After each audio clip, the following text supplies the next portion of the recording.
Hello everyone, this is Surabhi. Welcome to study hacks. कैसे हो सब? आई होप आप लोग सब ठीक है, अपनी पढ़ाई को अच्छे तरीके से कवर अप कर रहे हैं। आज का जो इम्पोर्टेंट सेशन है काफ़ी ज़्यादा इंपॉर्टेंट रहने वाला आपके एग्ज़ाम्स के लिए। तो बहुत ही इंटरेस्टिंग जो आर्टिकल्स हैं वो मैं डिस्कस करूँगी। बहुत ही इंपॉर्टेंट न्यूज़ है, उसके जो एनालाइज है काफ़ी ज़्यादा इंपॉर्टेंट रहेगा आपके एग्ज़ाम्स के लिए। आइए आज का जो डिस्कशन है वो हम लोग स्टार्ट करते हैं। सबसे पहले हम डे देख लेते हैं। सीआरपीएफ जो है हमारी फोर्स, उनका आज 83rd राइजिंग डे है। क्लियर? तो सेंट्रल रिजर्व पुलिस फोर्स इसको बोला जाता है।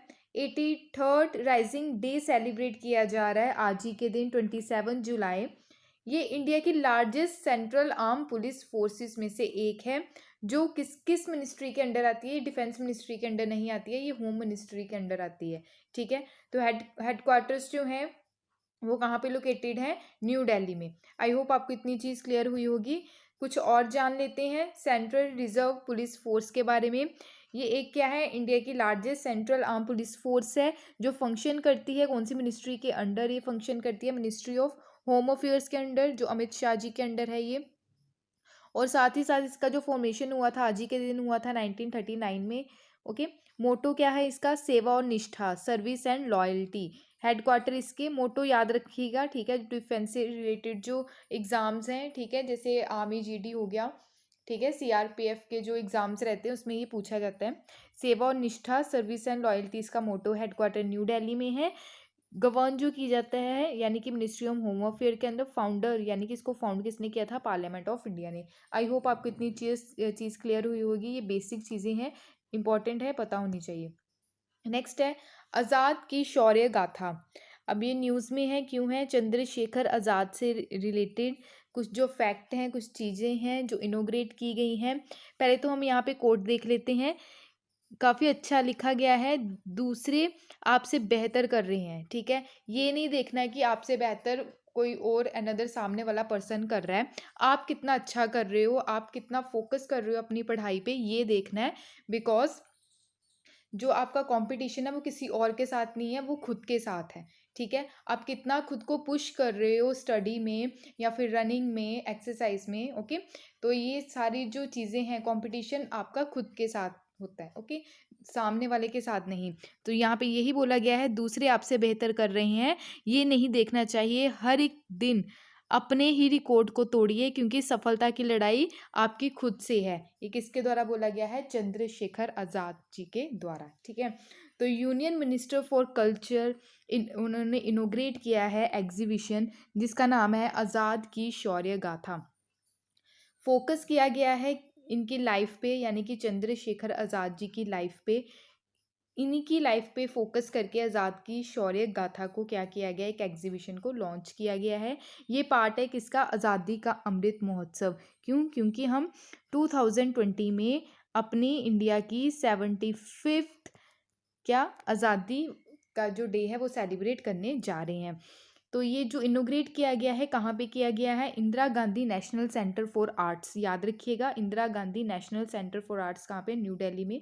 अगर बात करें चंद्रशेखर आज़ाद की, इनका जो जन्म हुआ था 1906, ठीक है, टू 1931 तक इनका जो जीवन काल का जो समय रहा वो इतना रहा। इंडियन रेवोल्यूशनरी थे। ठीक है, तो रीऑर्गेनाइज किया गया इनके द्वारा हिंदुस्तान रिपब्लिक आर्मी को, जो अंडर थी, न्यू नेम इनके अंडर यानी कि रखा गया, न्यू नेम रीनेम किया गया हिंदुस्तान सोशलिस्ट रिपब्लिकन एसोसिएशन 1928 में। किसकी डेथ के बाद? जो इसके इनके फाउंडर थे, किसके? हिंदुस्तान रिपब्लिकन आर्मी के फाउंडर राम प्रसाद बिस्मिल। तो इनको पॉपुलरली किस नाम से जाना जाता है? आज़ाद के नाम से। आज़ाद का मतलब द फ्री। ओके, कुछ और चीज़ें जान लेते हैं।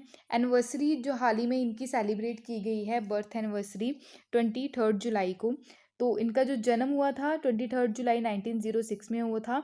भावरा अलीराजपुर डिस्ट्रिक्ट, जो आज के टाइम में कहाँ पे है? मध्य प्रदेश में है। ये नॉन कॉपरेशन मूवमेंट का भी पार्ट रहे जब ये 15 ईयर्स के थे। नॉन कॉपरेशन मूवमेंट कब हुआ? ठीक है, ईयर बताइएगा मेरे को, काफ़ी इंपॉर्टेंट है। सस्पेंशन जब हो गया नॉन कॉपरेशन मूवमेंट का, कब? 1922 में। ठीक है, गांधी जी के द्वारा सस्पेंशन किया गया इसका। तो आज़ाद जी जो थे, चंद्रशेखर आज़ाद जी, इन्होंने ज्वाइन किया क्या? Hindustan Republican association. क्लियर? तो ये जो चंद्रशेखर आज़ाद जी थे, ये इन्वॉल्व थे काकोरी जो कॉन्स्पिरेसी हुई थी ना 1925 में, जो ट्रेन जो लूटी गई थी, ब्रिटिशर्स जो सामान लेके आ रहे थे, ठीक है। तो काकोरी जो इंसिडेंट हुआ था उसमें इन्वॉल्व थे, 1925 में ये इंसिडेंट देखने को मिला था। तो इनकी जो डेथ हुई यानी कि आज़ाद पार्क में, कहाँ पे, इलाहाबाद, 27 फरवरी 1937। इनको जब अरेस्ट कर लिया गया, क्योंकि ये नॉन कॉपरेशन मूवमेंट में जब इनके द्वारा पार्टिसिपेट किया गया, तो इनको मैजिस्ट्रेट के सामने पेश किया गया। तो इन्होंने प्राउडली प्राउडली अनाउंस किया कि मेरा नाम क्या है, आज़ाद है, मेरे पिता का नाम क्या है, स्वतंत्रता है, और मेरा जो बर्थ प्लेस है वो क्या है, जेल, ठीक है।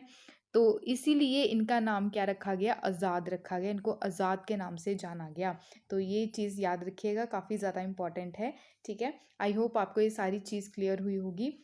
तो नॉन कॉपरेशन जो मूवमेंट है वो कब हुआ, कब बिगनिंग हुई, इसकी बताइएगा मेरे को, क्लियर। नेक्स्ट है फोक सिंगर फ़कीर आलमगीर। तो ये बांग्लादेश के लेजेंडरी फोक सिंगर थे, जिनकी हाल ही में ही डेथ हुई है, क्योंकि कोविड-19 की वजह से कुछ कॉम्प्लिकेशंस थी, उसकी वजह से ही इनकी डेथ हुई। तो ये 71 ईयर्स के थे। फ़कीर आलमगीर, इनका जो जीवन काल का समय रहा 1950 टू 1921 तक रहा। बांग्लादेशी फोक एंड पॉप सिंगर ये थे। आफ्टर बांग्लादेश लिबेरियन जो वॉर हुई थी 1971 में, ही इमर्ज एज अ गोनो संगीत इंस्पिरेशन ऑफ सॉन्ग, ये सिंगर मतलब इसके बाद ही ये मतलब पिक्चर में आए। गोनो संगीत इमर्ज इनके द्वारा किया गया। सिंगर जो हैं थे ये मेंबर थे कल्चरल ऑर्गेनाइजेशन जो क्रांति शिल्पी गोष्ठी एंड गाना शिल्पी गोष्ठी के, काफ़ी ज़्यादा इंपॉर्टेंट रोल प्ले किया गया था ड्यूरिंग बांग्लादेशी 1969 अपराइजिंग जब देखने को मिला।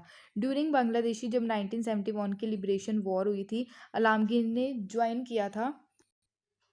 बांग्लादेश जो लिबरेशन वॉर हुई थी 1971 में, यहाँ पे देखिएगा, ये रहा बांग्लादेश और ये है पाकिस्तान। पाकिस्तान को ईस्ट पाकिस्तान बोला जाता था 1971 से पहले, और बांग्लादेश जो थी कंट्री बनने से पहले इसको ईस्ट पाकिस्तान बोला जाता था, ठीक है।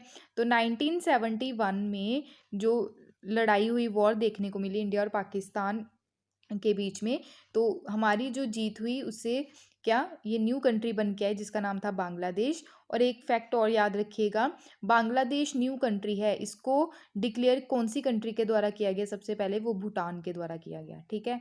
तो इम्पॉर्टेंट है, याद रखिएगा, क्लियर। नेक्स्ट है, आलमगीर के द्वारा ज्वाइन किया गया स्वाधीन बांग्ला बेतर केंद्र, परफॉर्म किया गया इनके द्वारा फ्रिक्वेंटली इंस्पायर्ड जो थे फ्रीडम फाइटर्स से, ठीक है। तो ये काफ़ी ज़्यादा इंपॉर्टेंट है, याद रखिएगा। यहाँ पे बांग्लादेश है, ठीक है। हमारी जो स्टेट जो है वो टच करती हैं वो है मेघालय, त्रिपुरा, वेस्ट बंगाल, ठीक है, और असम, और यहाँ पे बे ऑफ बंगाल, क्लियर है। नेक्स्ट है फैजिल मैंगो वैरायटी। अब ये न्यूज़ में है, क्यों न्यूज़ में है, क्योंकि ये जियोग्राफिकल इंडिकेशन यानी कि इसको जीआई सर्टिफाई का दर्जा मिल चुका है फैजल मैंगो वैरायटी को। और ये मालदा डिस्ट्रिक्ट वेस्ट बंगाल से इसको एक्सपोर्ट किया जा रहा है, कहाँ पे, बहरीन में। तो शिपमेंट जो है बहरीन यानी कि बहरीन में इसको पहुंचाया गया, एक्सपोर्ट किया गया है आफ्टर अपेडा। अपेडा की फुल फॉर्म बताइएगा मेरे को, ठीक है। तो डिस्कस किया हुआ मैंने पहले भी, तो प्लीज़ आप बताएं अपेडा जो है। तो इसके द्वारा ऑर्गेनाइज किया गया मैंगो प्रमोशन प्रोग्राम, कहाँ पे, दोहा में, दोहा की कैपिटल कतर में। तो 9 वैरायटीज़ को इंट्रोड्यूस किया गया मैंगोज़ की, जिनको जीआई सर्टिफाई का दर्जा मिल चुका है, जो वेस्ट बंगाल से, उत्तर प्रदेश से, ठीक है, जो मैंगोज़ की वैरायटी निकल के आती है उसको क्या किया गया, इंट्रोड्यूस किया गया, प्रमोट किया गया, ताकि जो अनदर कंट्रीज़ हैं वो क्या कर सके, इंपोर्ट कर सके हमारा जो प्रोडक्ट है, क्लियर, एग्रीकल्चर रिलेटेड। तो फैमिली फूड सेंटर जो है, store of importer family food centre को क्या किया गया, डिस्प्ले भी किया गया। आई होप आपको इतनी चीज़ क्लियर हुई होगी। अगर बात करें ज्योग्राफिकल इंडिकेशन जो स्टेटस है, ये एक स्पेशल करेक्टरिस्टिक ओरिजिनेट जो होता है स्पेसिफिक एरिया में, उसको ज्योग्राफिकल जो टेरिटरी है वहाँ पे ज्योग्राफिकल सर्टिफाई का दर्जा दिया जाता है। यूज़ किया जाता है ये स्पेशली एग्रीकल्चर में, नेचुरल और मैन्युफैक्चर गुड में। ज्योग्राफिकल इंडिकेशन जो है goods registration and protection act 1999 का इसके तहत ये दर्जा दिया जाता है, किसी भी प्रोडक्ट को प्रोवाइड करवाता है ये रजिस्ट्रेशन। बेटर प्रोटेक्शन देखने को मिलती है, जोग्राफिकल इंडिकेशन जो रहता है किसी भी, अगर किसी भी गुड को ये दर्जा मिल चुका है तो उसको जोग्राफिकल इंडिकेशन के तहत क्या होती है, बेटर एक प्रोटेक्शन प्रोवाइड करवाई जाती है उस प्रोडक्ट को, तो काफ़ी महंगा भी देखने को मिलता है। तो एडमिनिस्टर जो किया जाता है किसके द्वारा किया जाता है, controller general of patent design and trademark, जो आता है रजिस्ट्रार ऑफ जोग्राफिकल इंडिकेशन। अगर इसकी बात करें, ये जो रजिस्ट्री जो ऑफिस रहता है वो कहाँ पे लोकेटेड है, वो चेन्नई में है। रजिस्ट्रेशन जो रहता है जोग्राफिकल इंडिकेशन का वो वैलिड रहता है 10 ईयर्स के लिए, इसको एक्सटेंड भी किया जाता है, ठीक है, 10 ईयर्स के बाद टाइम टू टाइम। तो पार्ट जो है ये किसका है, वर्ल्ड ट्रेड ऑर्गेनाइजेशन का। World trade organisation trade related aspect of intellectual property rights यानी कि ट्रिप्स। झारखंड की जो सोहराई कोवार पेंटिंग है इसको भी जीआई टैग का दर्जा मिल चुका है। तेलंगाना का तेलिया रुमाल, तिरूर वेटिला केरला से, दिंदुगल लोक एंड कंदागी साड़ी तमिलनाडु, उड़ीसा रसगुल्ला, शाही लीची बिहार। याद रखिएगा इसको क्योंकि मैचअप के लिए भी आ सकता है ये एग्जाम में। Agriculture and processed food product export development authority, जिसको हम अपेडा बोलते हैं, चलो आपका क्वेश्चन का जो आंसर है यहाँ पे मिल गया। मिनिस्ट्री ऑफ कॉमर्स के अंडर आती है ये, क्लियर। तो फोकस किया जाता है कि कैसे प्रमोट करना है, कैसे एक्सपोर्ट करना है जिनको जीआई टैग का दर्जा मिल चुका है उन प्रोडक्ट्स को, ठीक है। तो आई होप आपको इतनी चीज़ क्लियर हुई होगी। नेक्स्ट है जल जीवन मिशन के बारे में बात हो रही है। 100 डे का जो कैंपेन था वो ऑर्गेनाइज किया गया था जल जीवन मिशन का, ताकि प्रोवाइड करवाई जा सके टैप वाटर जो है। जैसे गवर्नमेंट स्कूल में काफ़ी कम टैप वाटर फैसिलिटी देखने को मिलती है, आंगनवाड़ी जो रहती हैं, अंडर जल जीवन मिशन के तहत इस चीज़ को लॉन्च किया गया। कब किया गया, 2020 में 2 अक्टूबर को, यानी कि गांधी जयंती के दिन।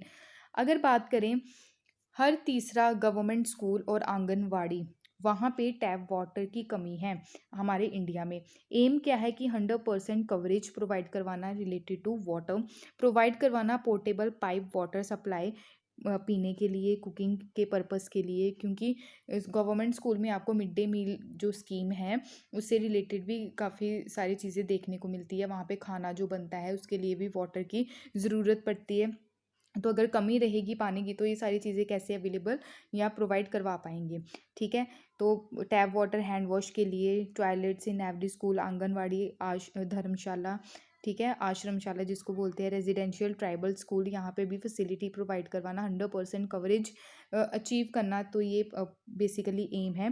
55 litres of water per person per day, ठीक है, to every rural household through functional household tap connection by 2024, यानी कि 2024 तक टैप कनेक्शन प्रोवाइड करवाना, ठीक है। तो एवरी रूरल हाउस होल्ड की बात हो रही है अंडर मिनिस्ट्री ऑफ जल शक्ति। फंड जो है वो, अगर बात करें फंड की, तो ये फंड जो है सेंटर और स्टेट दोनों मिलके यहाँ पे काम करेंगे। सेंटर के द्वारा जो फंड दिया जाएगा 90:10, यानी कि सेंटर के द्वारा 90 और स्टेट के द्वारा 10 for Himalayan and north east state के लिए। आप देखेंगे नॉर्थ ईस्ट स्टेट या हिमालयन जो यूनियन टेरिटरी है या स्टेट है वहाँ पे सेंटर के द्वारा ज़्यादा फंड दिया जाता है और स्टेट के द्वारा कम, ठीक है। तो सेंटर का ज़्यादा फोकस रहता है उस एरिया पे। तो 50:50 अगर बात करें वो अदर स्टेट्स के लिए, यानी कि 50 सेंटर देगा और 50 स्टेट देगा, तो 100% जो है वो सेंटर प्रोवाइड करवाएगा यूनियन टेरिटरीज़ के लिए। आई होप आपको इतनी चीज़ क्लियर हुई होगी। जल जीवन मिशन आप देख सकते हैं, पाइप वाटर जो सप्लाई है गांव वाले जो एरिया है, गांव में जो घर है वहाँ पे 2024 तक ये सप्लाई जो है वाटर की सप्लाई को प्रोवाइड करवाना। इंटीग्रेटेड जो डिमांड है, सप्लाई है, मैनेज कैसे करना है वाटर को लोकल लेवल पे, और कवरेज जो, यानी कि कवरेज करना other central and state government schemes को कैसे लेके चलना है ग्राउंड लेवल पे। क्रिएट करना लोकल इंफ्रास्ट्रक्चर जैसे रेन वाटर हार्वेस्टिंग करना, ठीक है। Ground water recharge, management of household waste water जो है उसको कैसे रीयूज़ करना एग्रीकल्चर में, ठीक है। तो ये काफ़ी ज़्यादा इंपॉर्टेंट है। आई होप आपको ये सारी चीज़ें क्लियर हुई होंगी। नेक्स्ट है फॉरेन कंट्रीब्यूशन रेगुलेशन एक्ट, काफ़ी ज़्यादा इंपॉर्टेंट है, 2010 का है। फॉरेन कंट्रीब्यूशन रेगुलेशन एक्ट का मतलब क्या है, जैसे हमारी कंट्री में एनजीओज आपको देखने को मिलती हैं, ठीक है। तो आपको नाम से पता चल रहा होगा फॉरेन का कंट्रीब्यूट जो हो रहा है हमारी कंट्री में, जो पैसा आ रहा है फॉरेन से उसको कैसे रेगुलेट करना है। एनजीओज में जो पैसा आता है बाहर वाली कंट्री से, ठीक है, अनदर कंट्री से, तो उसको कैसे रेगुलेट करके चलना है। बिकॉज एनजीओज जो हैं कई बार देखने को मिलता है काफ़ी ज़्यादा प्रॉब्लम्स देखने को मिलती है, जो पैसा आता है उसको गलत जगह भी यूज़ किया जाता है। ठीक है, तो उस चीज़ को कैसे रेगुलेट करना है, इसके तहत ये फॉरेन कंट्रीब्यूशन रेगुलेशन जो एक्ट है हमारी गवर्नमेंट के द्वारा लाया गया। तो आइए देखते हैं क्या बात की जा रही है। कॉमनवेल्थ ह्यूमन राइट जो इनिशिएटिव है, ठीक है, तो उसने क्या किया, अपने विदेशी जो योगदान या कि यहाँ पे जो राइट्स जो इनिशिएटिव है, यहाँ पे जो फॉरेन कंट्रीब्यूशन रेगुलेशन यानी कि फॉरेन का जो कंट्रीब्यूट आता है, ठीक है, तो उसको प्रमाणित किया है 180 दिनों के लिए निलंबित करने की चुनौती दी है। ठीक है, तो ये सारी चीज़ें फॉरेन कंट्रीब्यूशन रेगुलेशन एक्ट 2010 के तहत आता है।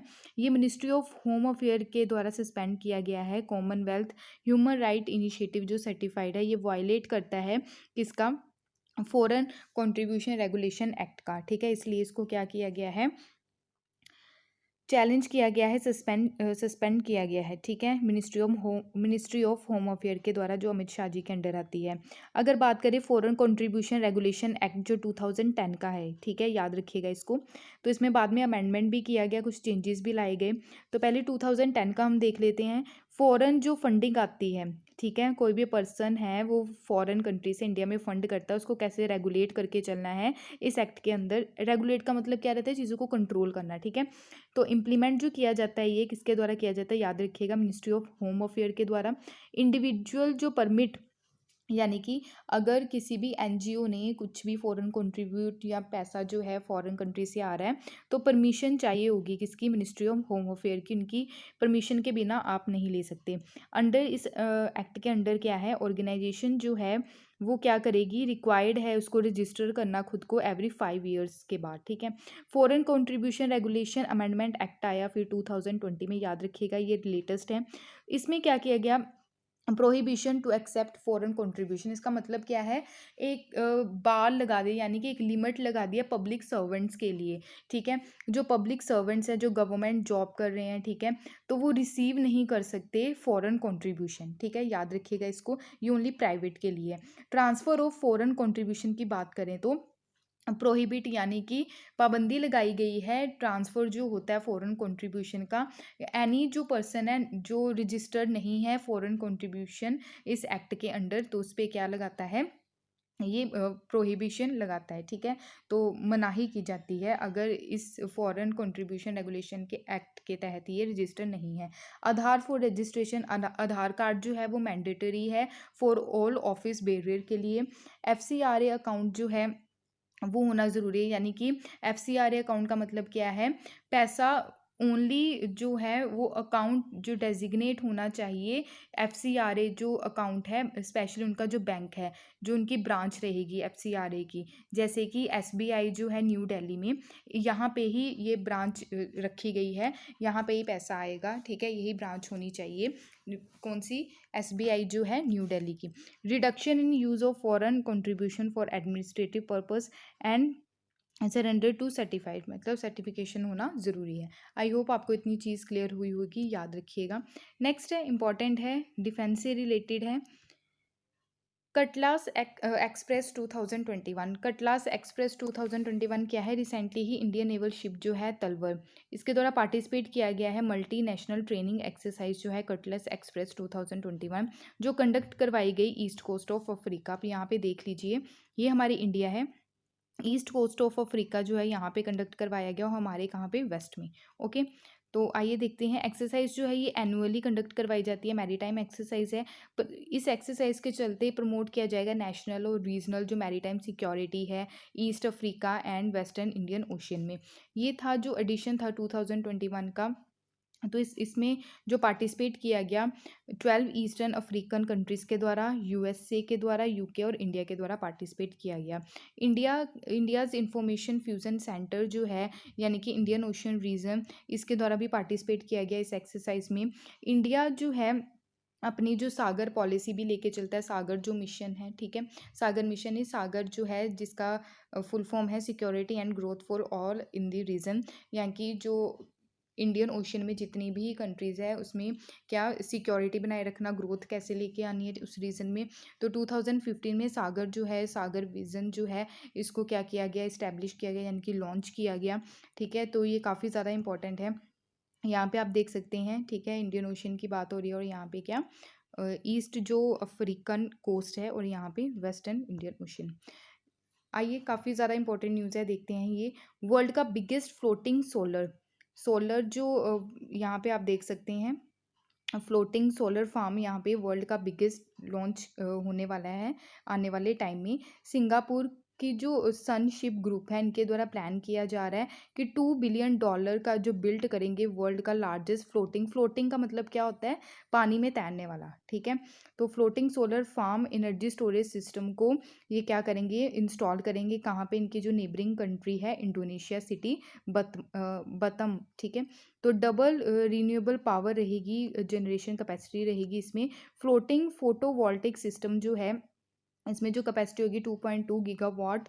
ठीक है, तो कवर करेगा ये 1600 हेक्टर, यानी कि 4000 एकड़ इसका जो एरिया रहेगा ऑफ दी दुरैंग दुरैंगकैंग रिजर्वियर। कहाँ पे है ये, बलम आइलैंड। ओके, तो ये काफ़ी ज़्यादा इंपॉर्टेंट है, याद रखिएगा कि कहाँ पे इसको इंस्टॉल किया जा रहा है। ये वर्ल्ड का बिगेस्ट फ्लोटिंग सोलर फार्म है, तो कहाँ पे, इंडोनेशिया में, और किसके द्वारा, सिंगापुर की जो ग्रुप है, यानी कि जो कंपनी है सनसिप के द्वारा। ओके, तो यहाँ पे आपको इंडोनेशिया देखने को मिलेगा, ये हमारी इंडिया है यहाँ पे।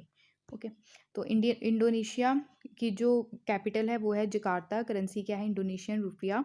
तो ये क्या है, इंडोनेशिया का आपको जो आइलैंड्स है वो देखने को मिलेंगे। ठीक है, तो आई होप आपको ये सारी चीज़ क्लियर हुई होगी। नेक्स्ट है गोल्डन राइस। गोल्डन राइस जो है, यहाँ पे आप देखिए, ये गोल्डन राइस है और ये जो नॉर्मल जो वाइट राइस है जो हम खाते हैं। ठीक है, तो फिलीपींस के द्वारा क्या किया गया, प्रूव किया गया है कि ये प्लांटिंग करेंगे गोल्डन राइस की, और ये फिलीपींस जो है वो फर्स्ट कंट्री बन गई है जो प्लांट करेगी गोल्डन राइस को। ये वैरायटी जो है राइस की, ये एनरिच है न्यूट्रिएंट से। ठीक है, ये काफ़ी हेल्पफुल रहती है जो बच्चे माल न्यूट्रिशन यानी कि कुपोषण के शिकार हैं। ठीक है, तो इस चीज़ को कंट्रोल करने के लिए ये काफ़ी हेल्पफुल है। डेवलप जो की जाएगी ये, और जो की गई है वो है department of agriculture Philippine rice research institution, partnership रही है इंटरनेशनल राइस रिसर्च इंस्टीट्यूशन के साथ। नेम जो है गोल्डन राइस जो दिया गया due to bright yellow colour है इसका। 40% इसमें विटामिन ए देखने को मिलता है, और ये काफ़ी ज़्यादा ज़रूरी है ये बच्चों की जो एज रहती है 6 to 5 ईयर्स तक, क्योंकि ग्रोथ होती है बच्चों के माइंड की। ठीक है, तो उनकी बॉडी की, तो काफ़ी ज़्यादा इंपॉर्टेंट है क्योंकि विटामिन ए 40% पाया जाता है। और ये कॉम्बैट जो चाइल्डहुड ब्लाइंडनेस है, ठीक है, उस पर भी कंट्रोल करती है ये सारी चीज़ें। तो ये सेव करती है जो लाइव्स रहती हैं इन दी डेवलपिंग वर्ल्ड। फर्स्ट ये जेनेटिकल मॉडिफाइड राइस है जो प्रूव किया गया है कमर्शियल प्रोपोगेशन के लिए in south and south east Asia में। आई होप आपको इतनी चीज़ क्लियर हुई होगी। फिलीपींस जो है यहाँ आपको यहाँ पे देखने को मिलेगा, ये इंडिया है और यहाँ पे फिलीपींस। फिलीपींस जो है इसकी जो कैपिटल है वो है मलीना, और करेंसी फिलीपींस पैसो। तो यहाँ पे आपको फिलीपींस देखने को मिलेगा और सुलू सी यहाँ पे है। ठीक है, तो आई होप आपको ये सारी चीज़ क्लियर हुई होगी। नेक्स्ट है यूरोपा क्लिपर मिशन। ये कौन सी एजेंसी का मिशन है, ये नासा का है। यूएसए स्पेस एजेंसी नासा के द्वारा सिलेक्ट किया गया है कैलिफोर्निया बेस्ड जो स्पेस एक्स है। ठीक है, ताकि ये लॉन्च किया जाएगा, सर्विस प्रोवाइड करवाई जाएगी फॉर अर्थ। फर्स्ट मिशन जो है कंडक्ट करेंगे ये जुपिटर्स का जो मून है यूरोपा। ठीक है, यूरोपा जो है ये जुपिटर का क्या है, मून है।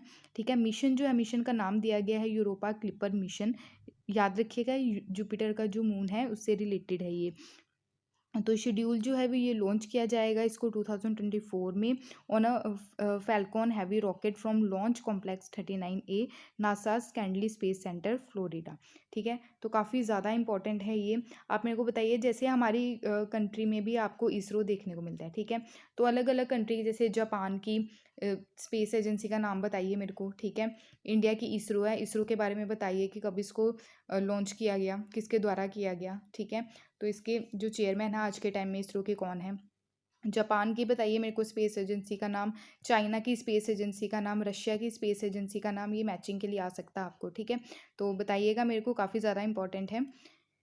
नासा की अगर हम बात करें तो नासा की फुल फॉर्म है national aeronautics and space administration. ठीक है, ये इंडिपेंडेंट एजेंसी है, यूएसए से ये देखने को मिलती है। हेडक्वार्टर इसके वाशिंगटन डीसी यूएसए में। Founder divide D acyl hover हैं। फाउंड इसको किया गया 1958 में 29 जुलाई, ठीक है। तो जो एडमिनिस्टर की जाती है बिल नेल्सन स्टीव जुकिरजैक के द्वारा, ठीक है। तो आई होप आपको ये सारी चीज़ क्लियर हुई होगी। ये थे आज के इंपॉर्टेंट करंट अफेयर्स। अगर आपको डाउट होगा किसी भी टॉपिक से रिलेटेड तो आप मेरे को यहाँ पे कमेंट बॉक्स में अपने डाउट्स को क्लियर कीजिए, ठीक है। कमेंट बॉक्स में अपने डाउट्स ज़रूर शेयर कीजिए। अगर आपको ये वीडियो पसंद आई तो प्लीज़ लाइक शेयर और सब्सक्राइब ज़रूर कीजिएगा, शेयर ज़रूर कीजिएगा ताकि बच्चों तक चीज़ें पहुँच सके, ठीक है। तो PDF के लिए आप लोग टेलीग्राम को ज्वाइन कर सकते हैं, इंस्टाग्राम पर भी आप मेरे को फॉलो कर सकते हैं। Thank you for watching my video. जय हिंद।